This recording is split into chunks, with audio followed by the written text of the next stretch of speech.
Good evening. So tonight, I'll be speaking about the inner deceptions of the heart. Have you ever been deceived? You know, sometimes there are people going to us asking for help, asking for money, and they tell their sad stories, parang pang MMK, with much emotions, much crying, mucus is flowing, and it looks real, to find out in the end, all is a lie. And sometimes it's really hard to tell, if they are saying the truth. Well, Titus said, we were all deceived at one time. We order in Lazada or Shopee, let's say a shirt. When it arrives, you wash it and the cloth shrunk. We buy the product as advertised on television, like stain remover, you use it, and it doesn't work. And I remember when the papaya whitening soap was first introduced in the market. In the commercial, the model said, in just 1 week, pumuti na ako. In just 1 week, my skin turned white. So I used it. 1 week, nothing happened. 2 weeks, 3 weeks, 1 month, 1 year. In short, I have been deceived. So we cannot avoid social media nowadays because it's been part of our society. And there are all kinds of people that believe a lot of weird ideas. We are living in this world of copy, paste, and posts on the internet.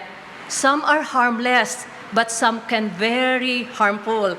And there will be an abundant supply of fake news and conspiracy theories, scams, and erroneous doctrines as we approach the end times and the second coming of the Lord Jesus Christ. But the Bible warns us not to be deceived. We are warned to be very careful. James chapter 1, verse 16 says, do not allow yourself to be deceived. Paul also wrote, let no one deceive you by any means. In Luke chapter 21, verse 8, Jesus gave a strong warning not to be deceived. When we are deceived, we are controlled and led away from truth. We are deceived by people. We are deceived by spirits. We are deceived by Satan.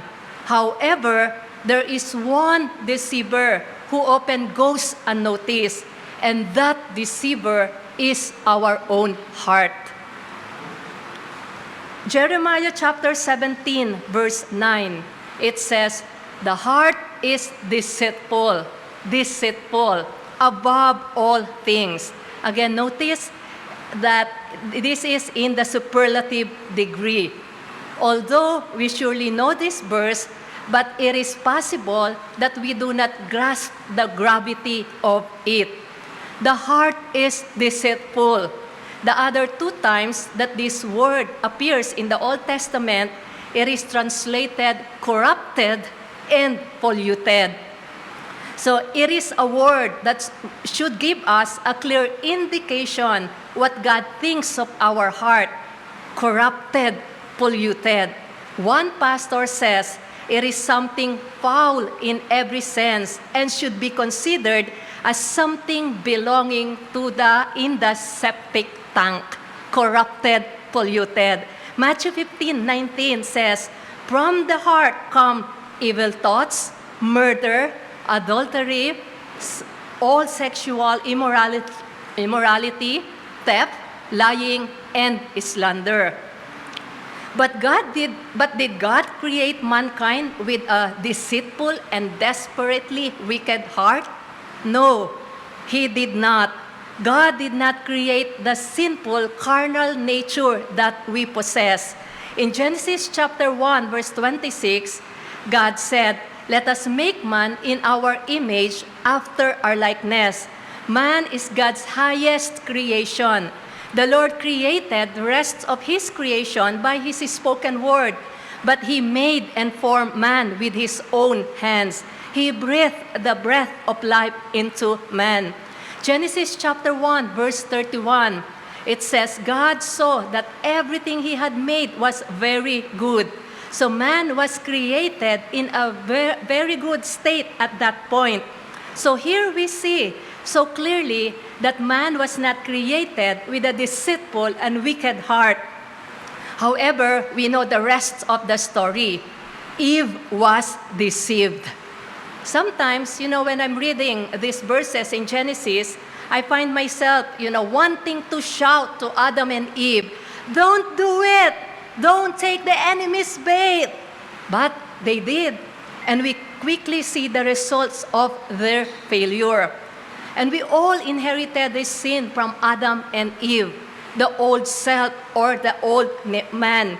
This is the sinful nature we are conceived in and born with. So while we are forgiven, we still abide in the old flesh, which has the remains of the sinful nature within it. And we are not always aware of the weaknesses. We are not always aware of the sins, deceptions that can hide within our own heart if we have not become fully consecrated and cleansed. So, deception can come from within. And the internal areas of deceptions are our greatest danger. This is that any carnal, sinful areas of our heart can lead us towards believing and following after outward deceptions. So what deceives us? Number 1, Obadiah chapter 1 verse 3, it says, "The pride of your heart has deceived you." The pride of your heart has deceived you. So we see in this verse the power of pride. And what is the power of pride? It is its ability to deceive. Pride dangerously distorts the discernment of the proud person. The pride of your heart has deceived you. Primarily, it is speaking about the pride of the Edomites.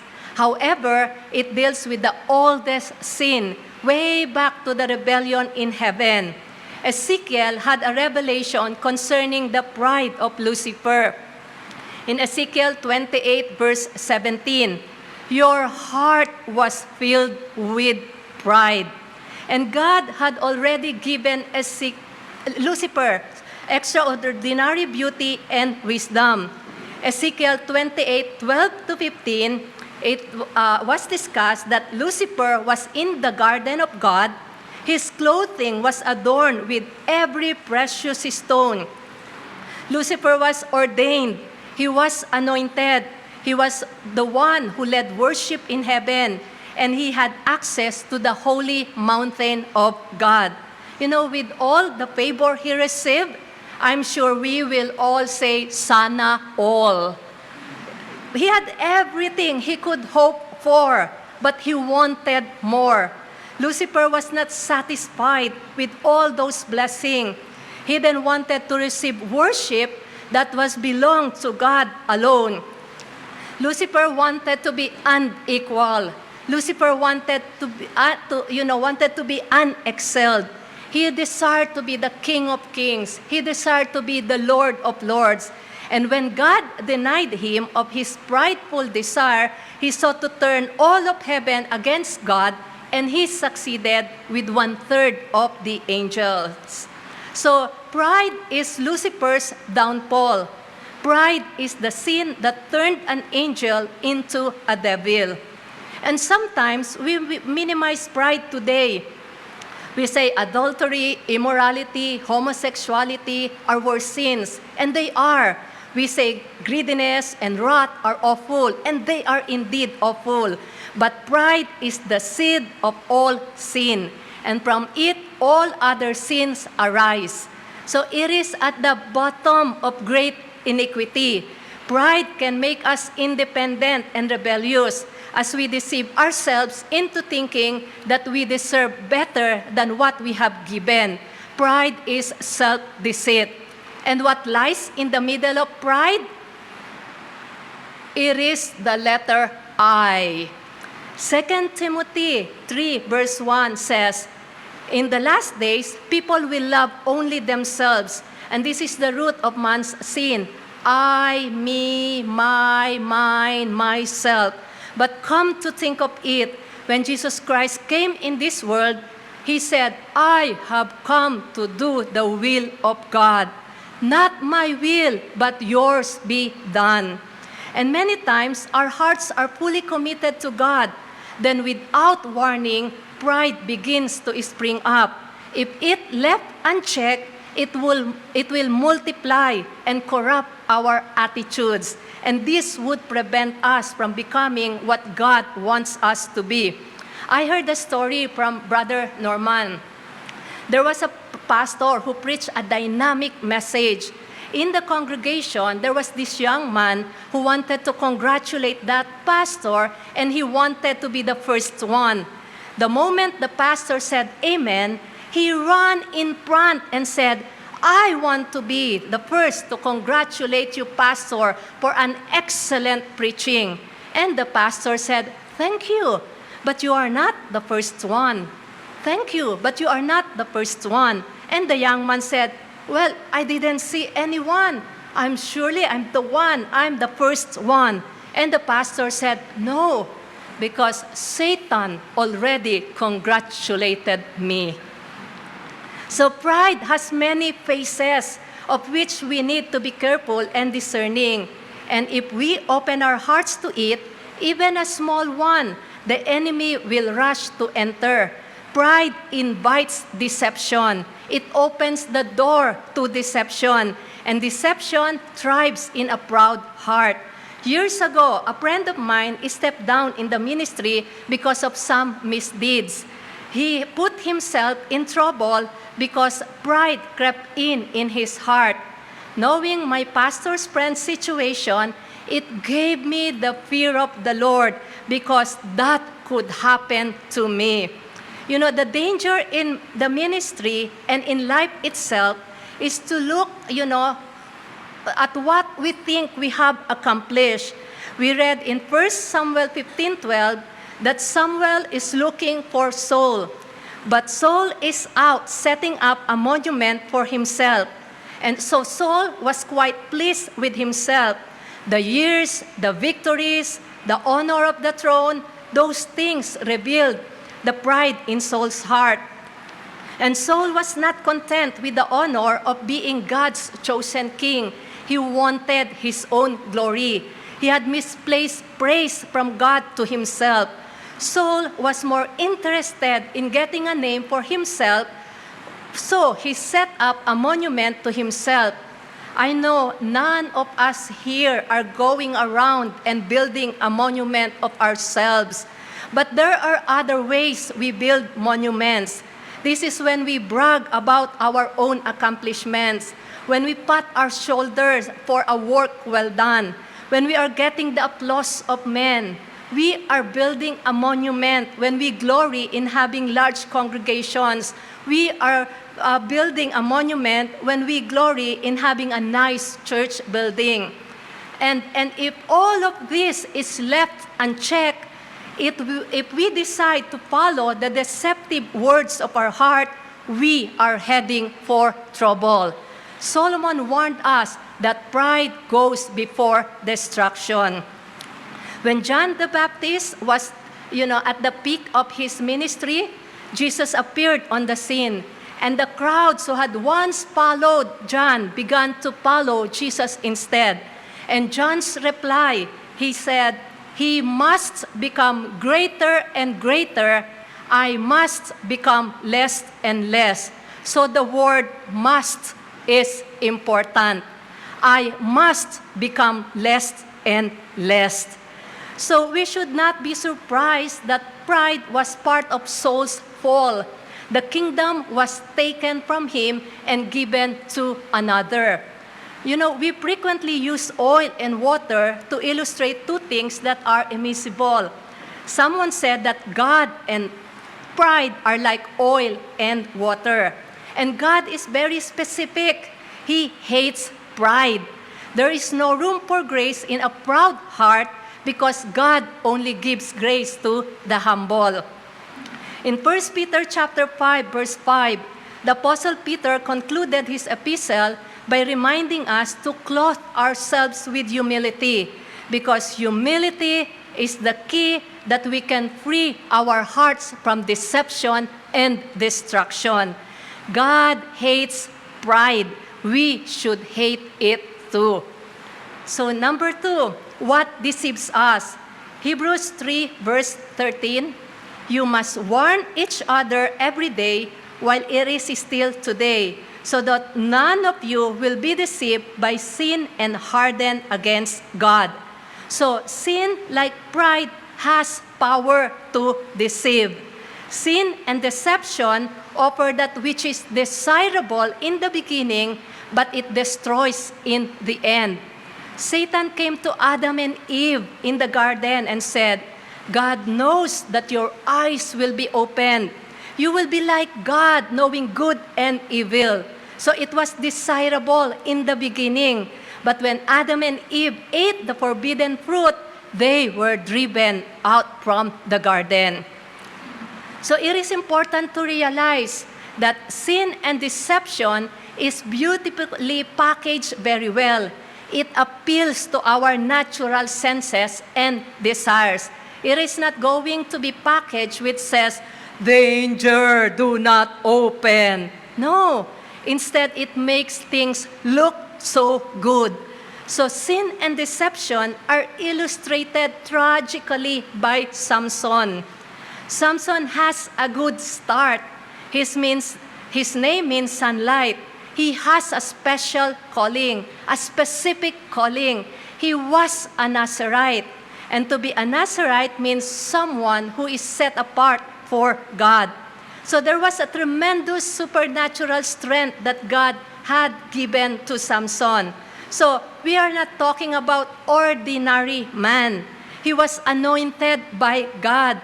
But in between these great and mighty acts of Samson, he was not able to control his sexual appetites. He had relationship with which were forbidden by God. He had a problem with lust, which as a man of God, he should have fought against. So there is no doubt that this was a sin and a snare in his life, that it hindered his ministry as a judge in Israel. And Samson's story is a story that all of us should read and study and taken to heart, because his story is a constant warning for all of us. The Apostle Paul warns us against becoming complacent in our Christian walk, of being overconfident that we are exempt from falling into sin simply because God is using us. So this mighty hero of Israel, he disclosed his secret of his strength to Delilah, who betrayed him to his enemies. So Samson had known the anointing, but because of his sin, he lost it. So Samson probably thought that his sin, he thought probably his immorality was not important to God. After all, the Lord had anointed him time after time with supernatural strength. So God seemed to wink at his weakness. Maybe he thought to himself, anyway, God is a loving God. God is a forgiving God. You know, there was a famous evangelist. He fell into much immorality the last years of his life. And he explained, he said, God allows me these perks because I have suffered so much for the ministry to serve the Lord. God allowed him to do such immorality because he suffered so much for the ministry. You know, we are deceitful by nature, but we are also deceitful in our own hearts because of our choice. So one pastor describes Samson's haircut as the most expensive haircut in the history of the world, because he lost a lot of things. He lost his freedom. He lost his eyes. He lost his strength. He lost his testimony. He lost his ministry. He lost his fellowship with God. And he lost his spiritual discernment. I will do as before and shake myself free. But he didn't realize that God had left him. And this is one of the saddest statements in the Word of God. And Samson lost everything, and he lost it immediately. He paid a high price for a fleeting pleasure, but the end of it is not worth the pleasure it provides. Proverbs 6:27 to 28. Proverbs 6:27 to 28. Can a man carry fire in his arms and his clothes not be burned? Can a man walk on hot coals and his feet not be burned? We know the answer. It is no. So you play with sin and you will always pay a price, and the cost is not cheap. So instead of playing with sin, we should be like Joseph. When he was placed in a very tempting situation, he ran. And there are times people will play around with sin thinking that they control it, but in reality, sin controls them. You know, sin will rob us of spiritual discernment. Because of sin, there are churches that has little or no discernment at all. Because of sin, they cannot recognize the presence of the Holy Spirit in their service. Because of sin, there are churches that don't know the difference between what is holy and what is common, what is clean and unclean. Because of sin, some churches don't know whether the sermon is true or false, whether it is sound or unsound doctrine. And there are two mistakes we need to avoid when it comes to sin. One mistake is thinking that your sin is too great, too dreadful, and that God might not forgive you. But the other mistake is thinking that God will ignore your sin. God will forgive your sin as you repent and ask the Lord for cleansing. But God will never ignore your sin. The Apostle Paul warned in Galatians 6, be not deceived. God is not mocked. Whatever a person sows, that he will also reap. Today, we have the hyper grace with the catchphrase, God forgave all your sins, past, present, and future. So the hyper grace movement has infiltrated many churches, and many people are embracing the unbalanced doctrine of hyper grace. By proclaiming God's unconditional love and forgiveness, hyper grace preachers have taken grace too far. And many Christians do not really comprehend the grace of God properly. And one possible answer is that many Christians today do not read their Bible. We have various versions of Bible. We have Bibles on our cell phones, including commentaries. But still, not all Christians have developed the habit of sitting down, giving time to read, to meditate, to allow the Lord, to allow the Holy Spirit to speak to them. They rather hear what someone had to say about the Bible than to read the Bible for themselves. Many Christians have made grace unbalanced, and it is because they have problems with sin and compromise and holiness.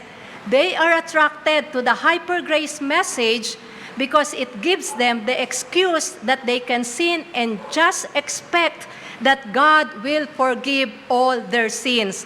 So they love to hear these same words and listen to these same sermons rather than drawing closer to the Lord in repentance and cleansing and deepen their purity. And some people say, it does not matter how I live because grace covers it all. I heard a testimony of a man who admitted that he was a homosexual.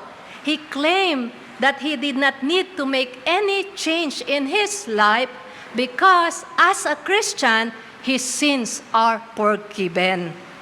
So today, there are now churches who allowed partying, drinking alcohol. People are allowed to preach. People are allowed to teach and to be in the ministries at the same time living in immoral lives. Grace is twisted, and it is beyond recognition to what the Lord Jesus Christ, Paul, Peter, and John, and other disciples are teaching. Have you ever had someone misinterpret you? Have you ever had someone misinterpret you? And in frustration, you say, "That's not what I meant." Well, I wonder how often the writers of the Bible have said this. That's not what I meant. So we need to rightly divide the word of truth. 2 Timothy chapter 2, verse 15. The hyper-grace teaching is out of proportion to the rest of the Scripture. One Scripture that they usually quote is from Hebrews chapter 10, verse 17, where it says, "I will never again remember their sins and lawless deeds." And that's true. God said, "I will never again remember their sins and lawless deeds." And they are using that. But if you continue reading the book of Hebrews, chapter 10, verse 26 said, "If we deliberately continue sinning after we have received the knowledge of the truth, there is no longer any sacrifice that will cover these sins." So what about that? So the hyper grace is a mixture of truth and error. There are way too many verses in the Scripture that they are using and using it wrongly. It is deception because it rejects many scriptures that exhorts us to holiness. But Jesus was full of both grace and truth. In John chapter 1, verse 14, so we have to be careful to include in our teaching and preaching the whole counsel of God so that we feed the flock a balanced diet, and not just to make our congregation to feel good on our messages. You know, I can only plead with those who are caught up in this hyper-grace doctrine to re-examine their teaching in the light of the Scripture. And I am afraid that many Christians are going to have the shock of their lives once they meet the Lord for their own final judgment. What deceives us? Number 3. Matthew 13:22 and Mark 4:19.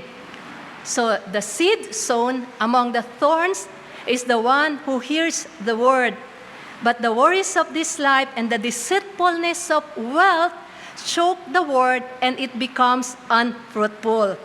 So in this parable, we discover a doorway to deception. Riches and wealth are not the reason for falling, but the deception of riches and the pleasures of this life and lusts for other things. This deception is the downfall of many. While there are many different versions of the prosperity gospel today, they all have similar characteristics. The prosperity theology tells us that we can use the power of faith to get what we want. I remember the first time I ever heard the teaching of the prosperity gospel, and it sounded appealing. The preacher said, "Live like a king's kid. Live like a king's kid. God the Father is the king." So he and his family live in luxury, including having a private plane and mansion. When criticized for living in lavishness, he defends his lifestyle as a commandment from Christ that God wants the best for his kids. Live like a king's kid. But who is the king's kid in the first place? It was Jesus. And Jesus lived exactly the opposite of what is meant by that phrase today. Jesus was born in lowly Bethlehem, raised in despised Nazareth, came from a poor family that offered 2 doves because they cannot afford a lamb. So those attending hyper-faith churches only hear positive messages on health, wealth, and prosperity, and how to succeed in life. Although I agree, I teach on these topics, but we have to be very careful. Sadly, the prosperity gospel promotes covetousness and greed. Greed is not a financial issue. It is a heart issue, according to Andy Stanley. Greed is not a financial issue. It is a heart issue. And Jude 11 records the error of Balaam. Balaam is notorious of his greed. His greed deceived him. So Balaam's story is found in the book of Numbers. He was one of the prophets at that time. In Numbers 22 to 24, so we find that Israel was camped out in the plain of Moab near the end of their 40 years of wandering in the wilderness. Balak, the king of Moab, came to Balaam to curse Israel so Moab could defeat Israel. So Balaam took the time to ask God what to do. And God instructed Balaam to tell the men not to go with them and not to put a curse on the Israelite because they are blessed. And Balaam listened. So it seems that Balaam was a godly man. However, the king sent his men back, to Balaam for a second time, this time with more money. So Balaam refused again. It looks like Balaam is following God. But Balaam's answer in Numbers 22, verses 18 to 19, is very intriguing. Because first, he said, Balaam tells the man that a palace filled with silver and gold would not change his mind. Balaam said, I would not do anything against the will of the Lord my God. But Numbers 22 verse 19, the next verse, he said, but stay here one more night, and I will see if the Lord has anything else to say to me. It's very intriguing, right? This is odd. There is no question as to what God's will for Balaam. But Balaam said, I will see if the Lord has anything to say to me. What more God need to say to Balaam besides no? Because he already said so. So why would Balaam think that God may have some further word? Or why would Balaam think that, the Lord might change his mind? Or perhaps Balaam is hoping that the Lord will change his mind, because the money which Balak offered was too much for Balaam to turn down. God told Balaam the first time that he is not to go with these men. However, this time, Balaam is permitted to go, but he was instructed to say or do, only what the Lord tells him to say or do. So God appears to be changing his mind here. Why would God allow Balaam to go? And yet, it says that God became very angry to Balaam. Didn't God permit Balaam? Why is he angry? Well, this can only mean that God was seeing Balaam's heart. And God is seeing Balaam's hearts that are not right with God. He is seeing the mixed motives. God is seeing Balaam's greediness. God is seeing his desire for gain. And Peter wrote that and pointed out that Balaam's way was greed. 2 Peter chapter 2, verses 15 to 16. So I will repeat that. God was seeing Balaam's heart, and he is seeing Balaam's heart was not right with God. He is seeing the mixed motives. God is seeing Balaam's greediness and his desire for gain. And we know the rest of the story. In this account, the voice of God comes through a donkey to convict Balaam, how he was deceived because of his desire for money. Balaam does not see the angel of the Lord, but his donkey does. The donkey sees the angel of the Lord standing in the road with a drawn sword in his hand. So the donkey has more spiritual discernment than Balaam. He was able to see, the Lord standing in the angel of the Lord standing in the road. The donkey speaks of Balaam and rebuke him for his sin. So the donkey is better, is a better prophet than Balaam. So Balaam's doctrine was corrupted over time. We can read in Revelation chapter 2, verse 14. In a message to the church of Pergamos, the Lord said, I have a few complaints against you. You tolerate some among you whose teaching is like that of Balaam. So in the end, Balaam repeatedly did not follow God's warning until he was finally killed by the sword, just as the angel had warned him about the sword of judgment when his donkey rescued him by not going forward. Many good people have gone away from the path of faith and truth over the issue of money, the pleasure of this life, and lust for other things.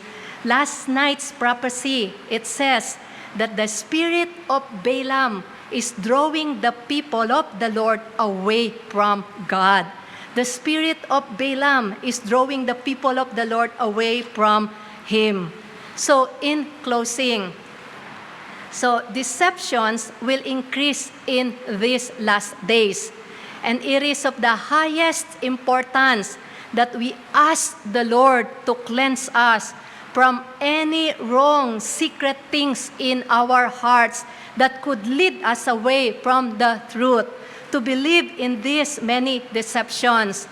The outer deceptions will not be able to lead us astray if our inner deceptions and sins have already been dealt with. Let me read again Jeremiah 17, verse 9. It says, the heart is deceitful above all things and desperately wicked. Who can know it? So the question which is asked is answered in the next verse. Jeremiah 17, verse 10, where it says, I, the Lord, search all hearts and examine secret motives. So we must come to the Lord and allow Him to deal with our sins and our temptations.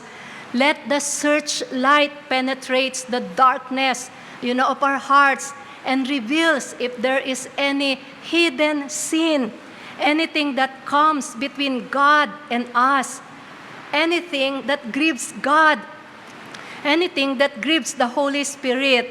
We must be honest about our weaknesses.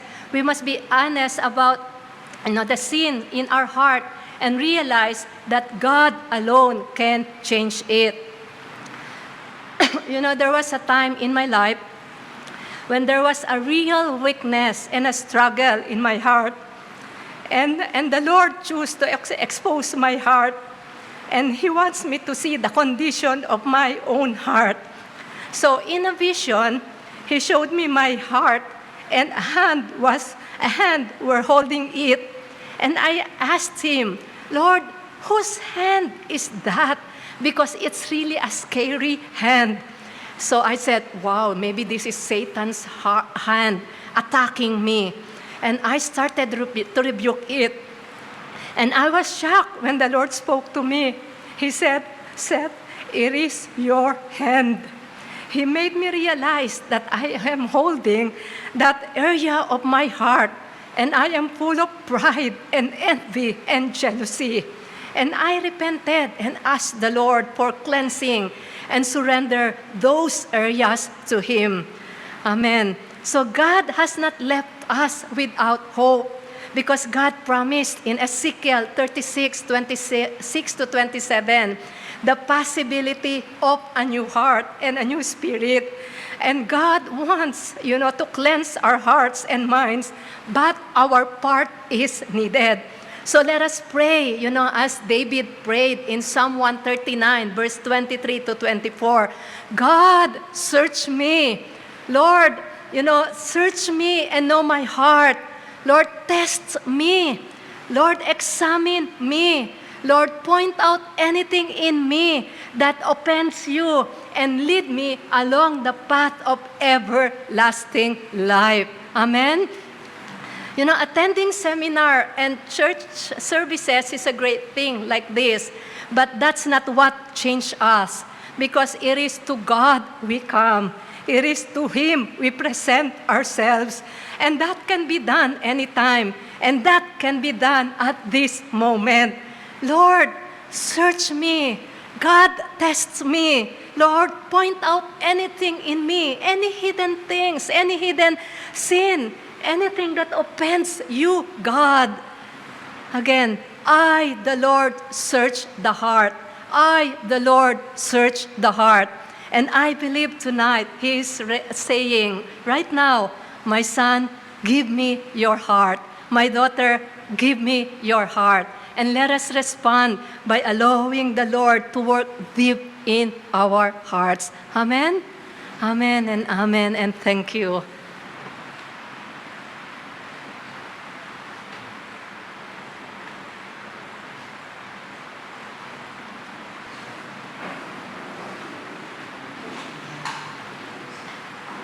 Amen. So let us respond to the Word of God.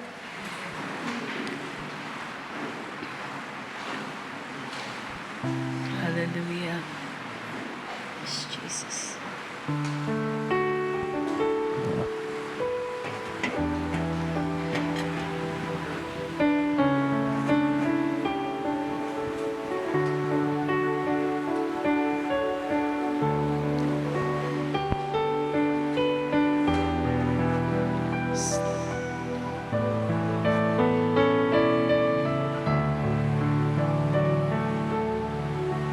Change my heart, oh God.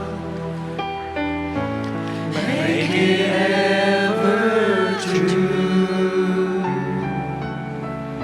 Change my heart, oh God. May I be like you. Change my heart, oh God. Make it ever true. Change my heart, oh God. May I be like you. You are the potter's, I am the clay. Mold me and make me. This is what I pray. Change my heart, oh God. Make it ever true. Change my heart, oh God. May I be like you. You are the potter, I am the clay.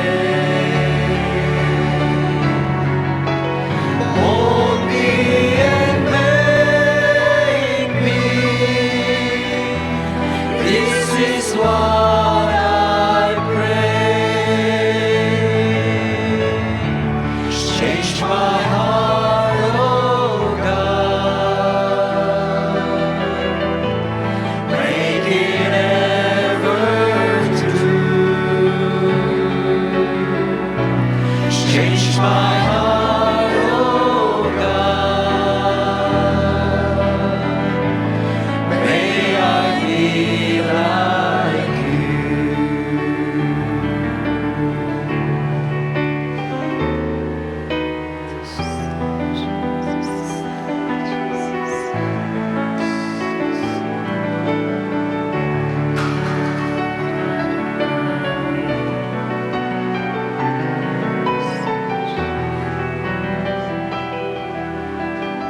Let us pray. Lord, we thank you, Lord God. We thank you, Lord God, for your word, O Lord God. And we pray, O Lord Jesus, that we will do our part, O Lord God. Lord, that we will ask, O Lord God, of you to cleanse us, O Lord God, to search, O Lord God, our hearts, O Lord God, to try it and examine it, O Lord Jesus.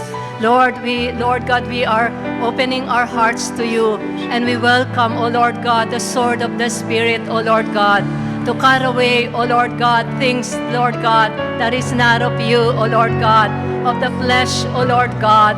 I pray, O Lord God, that each one, O Lord God, will surrender our hearts to you, Lord God, to crucify it, O Lord God, before you, Lord Jesus. Thank you, Lord God. Thank you, Lord Jesus, that you have a plan and purposes for each one of us. And you do not want anyone, O Lord God, to be deceived, O Lord God. But you want us, O Lord Jesus, to stand tall, O Lord God, as men and women of God, Lord Jesus. We thank you, Lord God, and we bless you, Lord God. Change us, O Lord God, we pray. In Jesus' name, amen and amen. Thank you.